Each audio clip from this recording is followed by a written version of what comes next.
Hello friends, welcome once again to my channel English Prose and Verse. I hope you people are doing great. आप सब लोग अच्छे होंगे। आज हम 11th स्टैंडर्ड स्नैपशॉट से एक इंटरेस्टिंग लेसन पढ़ने वाले हैं जिस लेसन का नाम है बर्थ बाय एजे क्रोनिन। इस कहानी का जो एक बैकग्राउंड लिया है वो एक ब्लैनले नाम का एक शहर है जो कि एक माइनिंग टाउन है। मतलब माइनिंग का मतलब आपको पता है खदान होती है, खदान का एक शहर है, माइनिंग टाउन है। हालांकि ये जो ब्लैनले नाम है वो फिक्शनल है। और इस स्टोरी में एक ऐसे डॉक्टर की कहानी बताई है जो कि अभी अभी मेडिकल से न्यूली पास्ड आउट डॉक्टर है और उनको एक केस का सामना करना पड़ता है और वो किस तरीके से बच्चे और माँ की जान को बचाते और अपना पूरा एफर्ट्स उसमें लगा देते। इसका बहुत ही ब्यूटीफुल डिस्क्रिप्शन है और एक डॉक्टर के लिए कितनी इम्पोर्टेंट होती है रिस्पॉन्सिबिलिटी, इसका बहुत ही ब्यूटीफुल डिस्क्रिप्शन इस लेसन में आपको देखने को मिलेगा। तो यहाँ पे सबसे पहले अपन कैरेक्टर के नाम समझ लेते हैं। जो पहला कैरेक्टर है, जो मेन है, वो एंड्रयू मैनसन है जो कि न्यूली पास आउट डॉक्टर है। सेकंड कैरेक्टर है जो मॉर्गन। जो मॉर्गन एक माइनर है, यानी कि माइनिंग में वो काम करते हैं, माइनिंग में एज ए ड्रिलर वो काम करते हैं। और उनकी वाइफ का नाम है सुजान। जो ये कपल है जो मॉर्गन और वाइफ जो है सुजान मॉर्गन, जो एक बेबी को एक्सपेक्ट कर रहे, means they were expecting a baby after 20 years of A married life. 20 साल के बाद में उनके यहाँ बच्चा होने वाला है। दो और कैरेक्टर है, जैसे जो एक प्रेग्नेंट या जिनके यहाँ डिलीवरी होने वाली रहती है, पेशेंट के साथ में दो लोग हैं। एक जो मॉर्गन की मदर है जिनकी उम्र लगभग 70 साल की है, एक बुजुर्ग आदमी होता है ऐसे समय में पेशेंट के पास में। और एक है एल्डरली फैट वूमन है जिसको मिडवाइफ बोला गया है। मिडवाइफ को आप या नर्स या दाई समझ सकते, डिलीवरी के समय में ये लोग होते हैं हेल्प करने के लिए। तो ये दो लोग हैं, मतलब इस तरीके से। तो जब ये अपने ख्यालों में है, एंड्रयू मैनसन, आधी रात का समय है और अपने घर की तरफ जा रहे, तो जब अपने घर के पास पहुंचते तो उनको ये रियलाइज होता है कि जो मॉर्गन जो है उनका इंतजार कर रहा है। जो Morgan was waiting for him. और जैसे ही ये उसके सामने पहुंचते तो बोले कि वो ये बोलते हैं कि जो मॉर्गन बोलता है कि मिसेस वांट्स ये। तो यहाँ पे एक थोड़ा सा मैं बता दूं कि एक स्लैंग लैंग्वेज का भी इस्तेमाल हुआ है। बहुत सारे सेंटेंसेस इसमें है, जैसे अभी मैंने बोला मिसेस वांट से, या ये will do good for us, या फिर डोंट फ्रेट, और बैक, मैंने कि स्लैंग है। माइनिंग टाउन में एक लोकल डायलेक्ट होता है, उसका वो स्लैंग का इस्तेमाल बहुत सारे सेंटेंसेस में आपको दिख जाएगा। तो मिसेस का मतलब है यहाँ पे माय वाइफ या वुमन, मैरिड वुमन होता है। ये का मतलब यू होता है। बैक का मतलब बैचलर है ना। फ्रेट का मतलब डोंट फ्राइटन लाइक दैट। तो स्लैंग यूज का इस्तेमाल होता है। आपको स्लैंग पता है, जैसे वाना गोटा है ना, वाना मतलब वांट, तो इस तरीके से स्लैंग का इस्तेमाल हुआ है। तो ठीक है, बोले मैं मेरी बैग ले लेता हूँ और अपन चलते। बोले फिर वो बैग उठा लेते अपने घर से और जो मॉर्गन का जो घर का एड्रेस है वहाँ पे वो पहुँचते। तो जो मॉर्गन जो है उनको बोलता है कि आई विल वेट आउटसाइड, है ना। जो है ना एक्सपेक्टेड फादर है, वो उसकी हिम्मत नहीं होगी अंदर आने की, तो बोले कि मैं बाहर ही इंतज़ार करता हूँ और हमें आपके ऊपर पूरा भरोसा है, आप सब कुछ अच्छा करोगे। ये अंदर जाते हैं तो पेशेंट को देखते हैं। ये दोनों जो लेडीज़ है, जो मॉर्गन की मदर और मिडवाइफ, दोनों उसके अगल बगल में, सुजान के अगल बगल में बैठे हुए हैं। तो थोड़ा सा वो ऑब्जर्व करता है। तो तुरंत जो मदर है, जो मॉर्गन की जो मदर है, वो बोलती है कि I will make a cup of T for you. तो एंड्रयू मैनसन को लगता है कि वो जो मॉर्गन की जो मदर है उनको लग रहा है कि मैं भाग नहीं जाऊंगा। तो बोलते हैं कि don't freight, I will not run away, मैं भागूंगा नहीं। अच्छा, ये जो सुजान का जो कमरा है वो फर्स्ट फ्लोर पे है और नीचे किचन है। तो वो नीचे आते हैं, फिर वहाँ पे वो चाय पीते हैं। 1 घंटे के बाद में वो दोबारा पेशेंट की प्रोग्रेस देखने जाते हैं। उनको लगता है कि अभी थोड़ा सा समय और लगेगा। फिर वो वापस नीचे आके बैठ जाते हैं। नीचे फायर प्लेस है। अब उसी दिन वो उनकी गर्लफ्रेंड है क्रिस्टाइन से वो मिलके आ रहे हैं। तो वो फायर प्लेस के सामने थोड़ा सोच में डूब जाते हैं कि उनको कुछ मैरिड जो कपल हुए उनका याद आता है कि भी जैसे ब्रैमवेल के साथ में क्या हुआ, एडवर्ड पेज के साथ में क्या हुआ, डैनी के साथ में, मतलब ये कुछ एग्जाम्पल उनको रियलाइज होते हैं कि भाई उनका जो मैरिड लाइफ है वो एक तरह से फेल्यूर है और शायद मेरे साथ भी ऐसा कुछ ना हो। मतलब उनके हिसाब से कि भाई मैरिड लाइफ एक हैप्पीली जीवन का पीरियड होना चाहिए, लेकिन उनके सामने कुछ एग्जाम्पल्स है, तो भाई मेरे साथ भी कुछ इस तरीके से, मेरी और क्रिस्टाइन के साथ में भी ऐसा कुछ ना हो।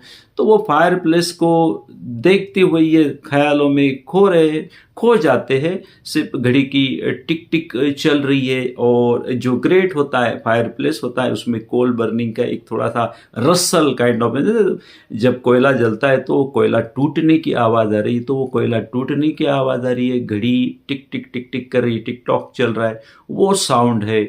बाहर जो मॉर्गन बड़े डेस्परेटली वॉक कर रहे हैं, उसके फुटस्टेप की आवाज़ है।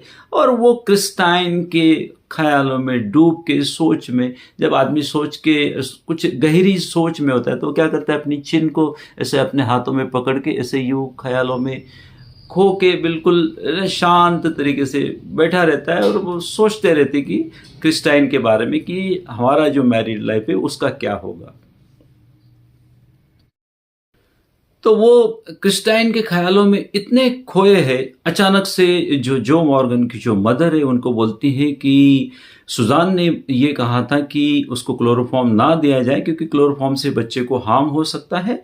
पता है आपको कि भाई एनेस्थीसिया दिया जाता है, बेहोशी का वो दिया जाता है, क्लोरोफॉर्म वगैरह एनेस्थीसिया दिया जाता है। तो डॉक्टर एंड्रयू मैनसन जो उनको जवाब देते हैं कि भाई you don't worry, anaesthesia would not harm a baby, neither baby और नॉर मदर, आप चिंता करने की कोई ज़रूरत नहीं। उतने में फर्स्ट फ्लोर से जो मिडवाइफ है उनको कॉल करती है। ये घड़ी की तरफ देखते हैं तो 3:30 यानी कि लगभग रात के 3:30 बज रहे। वो ऊपर जाते हैं, उनको लगता है कि बिल्कुल अभी बच्चे का जन्म होगा, लगभग डाउन का समय होगा, सुबह का समय है। और वह वही बैठ जाते, मुझे बोले कि अभी मुझे मेरी पूरी तैयारी करनी पड़ेगी, बच्चे का बर्थ बिल्कुल होने वाला है और 1 घंटे के बाद में बच्चे का जन्म होता है। और जैसे ही वो बच्चे को हाथ में पकड़ते हैं तो उनको ये रियलाइज़ होता है कि बच्चा स्टिल बॉर्न पैदा हुआ है, लाइफलेस पैदा हुआ है, यानी कि the boy was almost dead, यानी कि उसकी ब्रीदिंग वगैरह कुछ नहीं चल रही। और जैसे ही वो बच्चे को हाथ में लेते तो उनको सबसे पहले तो ये ख्याल आता है कि भाई मैंने इन लोगों को प्रॉमिस किया था कि everything will be all right. वो बच्चा ब्रीदिंग नहीं कर रहा है और स्टिल बॉर्न पैदा हुआ है, लाइफलेस पैदा हुआ है, तो मेरे प्रॉमिस का क्या हुआ। और बच्चे को देख के उसके अंदर एक शिवर ऑफ हॉरर, यानी कि डर की, जो एक डर के कारण आदमी जैसे कांपता है, मतलब उस समय डॉक्टर की मेंटेलिटी क्या होती होगी वो एक मतलब समझ में आता है कि भाई क्या होगा। तो अचानक से उनको ये लगता है कि भाई मुझे सुजान को भी तो देखना है। ऐसे समय में प्रायोरिटी किसको दे, कि सुजान की तरफ देखते कि वो लगभग कोलैप्स हो गई है, उसका जो पल्स है वो लगभग कम होते जा रहा है, उसके हार्ट बीट कम होते जा रहे हैं। तो जल्द से वो क्या करते हैं कि जो चाइल्ड है उसको बोलते हैं कि ना, टेक द चाइल्ड, विंड बाइक को बोलते हैं, और मुझे I have to look after mother, Susan को मुझे देखना है। और उनको समझ में आता है कि सुजान को अभी एक एम्प्यूल इंजेक्शन देना पड़ेगा। वो तो हाइपोडर्मिक की जो सीरीज होती है वो एम्प्यूल यानी कि इंजेक्शन उसको इंजेक्ट करते और वो उसको रिकवरी की, सुजान की रिकवरी हो जाए, क्योंकि हमेशा पहले मदर को देखना भी ज़रूरी होता है। तो वो उसके पास तब तक बैठे रहते जब तक उसकी पल्स, सुजान की पल्स नॉर्मल हो जाए, उसके हार्ट बीट नॉर्मल हो जाए और वो थोड़ी सी रिकवर करे। तो जब उनको ये रियलाइज हो जाता है कि now Susan is completely recovered, उसका पल्स नॉर्मल हो गया है, उसकी हार्ट बीट नॉर्मल हो गई है, तब वो अचानक से मिडवाइफ को बोलते हैं कि वेयर इज द चाइल्ड।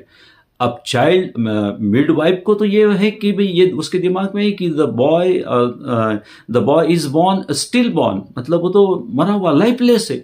तो उसने क्या किया रहता है कि बच्चे को बेड के नीचे पेपर के ऊपर रख दिया होता है, expecting that it is a dead boy.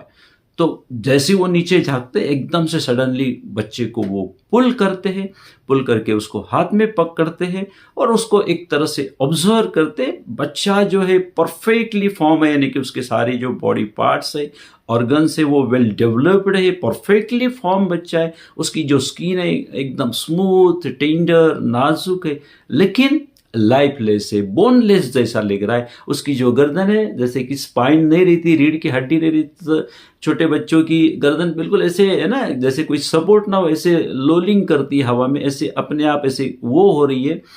तो और पूरी बॉडी जो है, बच्चे की पूरी बॉडी एकदम से वाइट कलर की हो गई, और जैसे ही उनको ये देखते उनको ये पता चलता है कि ये जो केस है ये पैलिडे का केस है। मतलब एक सिम्टम्स होते हैं कि जब बच्चे के बॉडी में लैक ऑफ ऑक्सीजन हो, ऑक्सीजन की कमी हो जाती है और कार्बन डाइऑक्साइड की क्वांटिटी जब बढ़ जाती है तो ऐसा हो जाता है। उनको सैमारिटन में पहले उन्होंने एक एक्सपीरियंस किया रहता है, एक केस उन्होंने देखी रहती है, उनको वो अचानक से वो रिकॉल होता है माइंड में कि ये केस है, और तुरंत वो मिडवाइफ को बोलते हैं कि bring me hot water and cold water. Actually hot water और कोल्ड वाटर की एक रेस्पिरेशन ट्रीटमेंट होती है कि भी ऐसे जो न्यूली बॉर्न जो बेबी होता है उसको पहले कोल्ड वाटर में डुबाए, फिर हॉट वाटर में डुबाए, ताकि वो अपना ब्रीदिंग, अपने पल्स को रिस्टोर कर सकते। आपने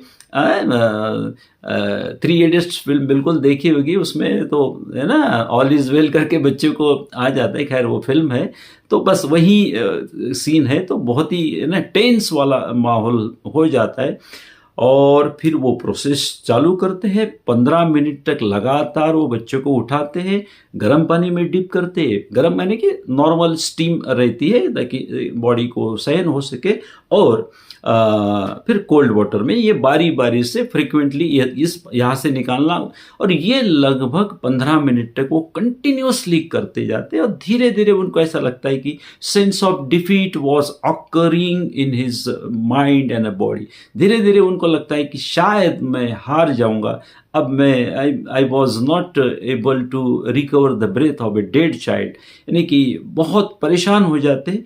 और मिडवाइफ उनको देखी जा रही है, मिडवाइफ थोड़ी सी कंफ्यूज है कि भाई what the doctor is doing, ये डॉक्टर कर क्या रहे, the boy is still born, the boy is lifeless, इतने समय तक तो कुछ नहीं हो सकता, और डॉक्टर जो है लगातार उसको डिप किए जा रहे, उनके माथे पर से पसीना बह रहा है, उनकी एक हाथों की जो स्लीव है पूरी पानी में डूब गई है। अच्छा, वो बार बार पानी में डिप करने के कारण उनकी हाथों से बॉय की जो बॉडी है वो स्लिप भी कर रही है, और जो मॉर्गन की जो मदर है वो कंटिन्यूसली उनको वॉच कर रही है, बोल कुछ नहीं रही है, लेकिन उसकी आंखें बिल्कुल ऐसी है कि भाई डॉक्टर को एकदम burning eyes were upon him, यानी कि उसकी आंखें बिल्कुल आग, उनकी आंखें जो है आग उगल रही जैसे। अब उनको लगता है ऐसे ऐसे करते करते उनको आधा घंटा लगभग हो जाता है, और बोले कि एक मैं फिर भी हार नहीं मानना है, कंटिन्यूसली मुझे ट्राई करना है, और एक लास्ट अटेम्प्ट करके मैं देखता हूँ। तो वो ड्राई टॉवेल लेते हैं और ड्राई टॉवेल से उसकी बैक और चेस्ट और बैक को कंटिन्यूसली रब करते, और रब करते करते अचानक से एक जैसे दिल धड़कना चालू होता है ना, एक पहला ब्रेथ आता है, फिर धीरे धीरे वो ब्रेथ बढ़ने लगता है, और एकदम से वो एक्साइटेड हो जाते हैं, और वो जगलर की तरह है ना, जगलर कैसा इस तरीके से बॉल को उछालता है, उस तरीके से वो फास्टली बैक एंड चेस्ट को रब करे जा रहे, और धीरे धीरे उस बच्चे की जो बॉडी कंप्लीटली वाइट। सबसे पहले तो बच्चे की नोस्ट्रिल, टीनी नोस्ट्रिल से एक म्यूकस बाहर आता है, बबल ऑफ म्यूकस, थोड़ी सी गंदगी वगैरह होती है वो नाक से बाहर आती है, but it was a sign of a life. वो जो साइन था वो एक लाइफ का साइन था, और वो कंटिन्यूसली करे जा रहे, एंड बिल्कुल है ना, but excited but as well as very happy that finally he recovered the breath of a stillborn और ए डेड चाइल्ड। मिडवाइफ बिल्कुल है ना थैंक गॉड करती है ना, और जो मॉर्गन की जो मदर है बिल्कुल बेटी है, हालांकि उसके लिप्स, उनके जो लिप्स है वो क्लोज है, but it seems that she was praying and she was thanking a god that father in heaven, thank God, इस तरीके से कि भाई everything was all right finally. And midwife बोलती कि फाइनली है ना इट्स कम अलाइव, है ना, कि भाई बच्चे में जान आ गई, और स्लोली उसकी जो वाइटिश बॉडी है वो स्लोली से पिंक हो रही है और रेड हो रही है। आपको शायद पता होगा जो न्यूली बॉर्न जो बेबी होता है उसका जो बॉडी का जो टेक्सचर होता है या अपीयरेंस होता है वो पिंकिश होता है, गुलाबी या रेडिश होता है, होना चाहिए। लेकिन ये लैक ऑफ ये जो डिसीज है इसके कारण उसकी बॉडी कंप्लीटली वाइट थी, लेकिन कंटिन्यूसली एफर्ट्स करने के बाद में उन्होंने होप्स नहीं खोई, ही नेवर गिव अप। तो डॉक्टर की मतलब पहले उन्होंने मदर को अटेंड किया एंड फिर हाफ एन आवर तक उन्होंने कंटिन्यूसली किस तरीके से मरे हुए बच्चे में एक तरह से जान फूंक दी, और यही डॉक्टर होता है। और ऐसे सिचुएशन से अपने को पता चलता है कि what exactly the role of a doctor in a society. तो फाइनली फिर वो बच्चे को मिडवाइफ को देते हैं, बोले कि I will take my bag later on, मैं बाद में बैग लेके जाऊंगा। बाहर आने के बाद जो मॉर्गन है उनके लिए वेट करता रहता है, तो बोले कि don't worry, both are all right, है ना, सब दोनों ठीक है, बच्चा और जच्चा दोनों स्वस्थ है, कोई दिक्कत नहीं है। माइनर लोग अपने अपने काम के लिए जा रहे हैं, माइनिंग टाउन ही है तो माइनर लोग जो है खदानों में काम करने वाले लोग जो है जा रहे हैं, अपने अपने काम पे जा रहे हैं। सुबह का समय हो चुका है, वो भी अपने घर की तरफ चले जा रहे हैं और अपने आप से कहते हैं कि आई हैव डन समथिंग, है ना, at last, oh god, thank god, I have done something, है ना, फॉर रियल, लास्टली मैंने कुछ रियल कर दिया।